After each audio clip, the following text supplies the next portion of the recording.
সবাই কেমন আছেন? আলহামদুলিল্লাহ, আল্লাহ পাকের অশেষ মেহেরবানিতে আমরা সবাই ভালো আছি। তো এই যে আজকে বিছানা সব তুলে সব গোছগাছ করে তারপরও লাভ নেই, হুসেন বাবু শিশির করে দিছে। অনেক সময় বলতে পারে, অনেক সময় বলতে পারে না। আর এই যে এখানে আমি নকশি কাঁথাটা সেলাই করতেছি, সেটা রয়েছে। বাবুর জন্য সেলাই করা হয় না, এখানে অনেক কাপড় চোপড় মেলে দিছি। আর এই যে রামিসা আর হোসেন বাবু, আব্বা চলে গেছে, কান্না। আব্বার অপেক্ষা করতেছে, আব্বা বাইরে গেছে, তাদেরও কান্না। আব্বু দেখি, আব্বা ডিউটি গেছে এখন। এই যে হাসনার এখন আব্বুকে আল্লাহ হাফেজ দিয়ে দিবে। ওই যে দেখা যায়, ওই যে নিচে নিচে দেখেন দেখেন দেখেন। আর আমি এদিকে তরকারি রান্না করতেছি, এই যে পাপোশ টাপোশ সব আজকে ধুয়ে দিছি। আর এই যে সূর্য দেখা যায়, ক্যামেরা অত বোঝা যাচ্ছে না। এই সাথে অনেকগুলো কবুতর আছে, কবুতরগুলো ওরে খুব ভালো লাগে।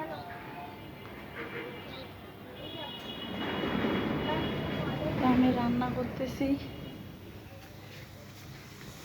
রান্না আজকে ঘর টর সব মুছে টুছে ফুলের টবগুলো বানাইতে চাইলাম, কিন্তু আমার হাসনাত বাবু দুষ্টু। এখানে মুসুর ডাল আর মুখি কচু সিদ্ধ করে নিছি, হলুদ গুঁড়া, মরিচের গুঁড়া, জিরা ধনিয়া গুঁড়া, আদা রসুন বাটা, তারপরে মরিচের গুঁড়া, একটু গরম মশলার গুঁড়াও দিছি, দিয়ে সিদ্ধ করে নিচ্ছি। আর এই যে ডিম দিয়ে রান্না করব।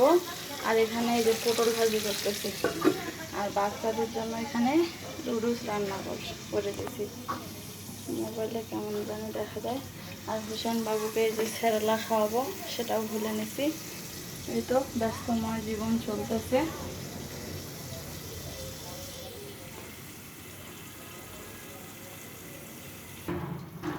এই যে দেখেন কচু আর মসুর ডাল সিদ্ধ করে দিয়েছি।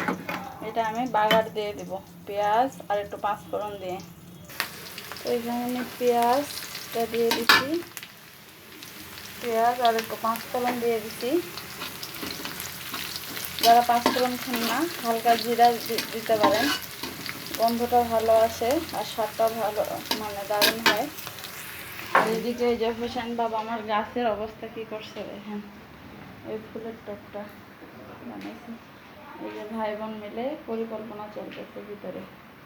আর এই যে আমার গাছ সবসময় আমার হোসেন বাবা নাড়বে আর এটাকে বাঁকা তেরা করে দিবে।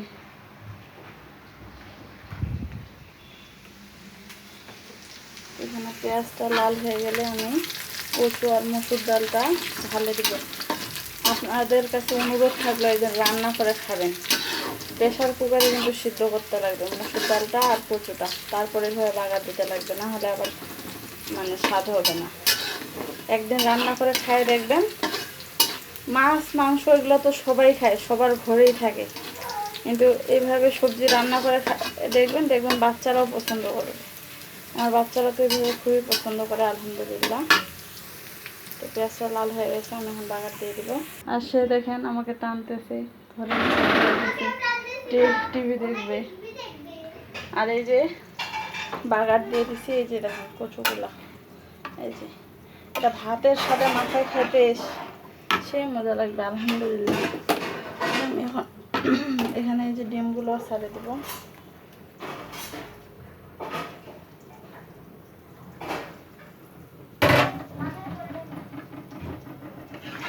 একটু ঢাকা দেব, এটা যখন উঠবে ব্লক উঠাবে তখন হয়ে যাবে, আলহামদুলিল্লাহ।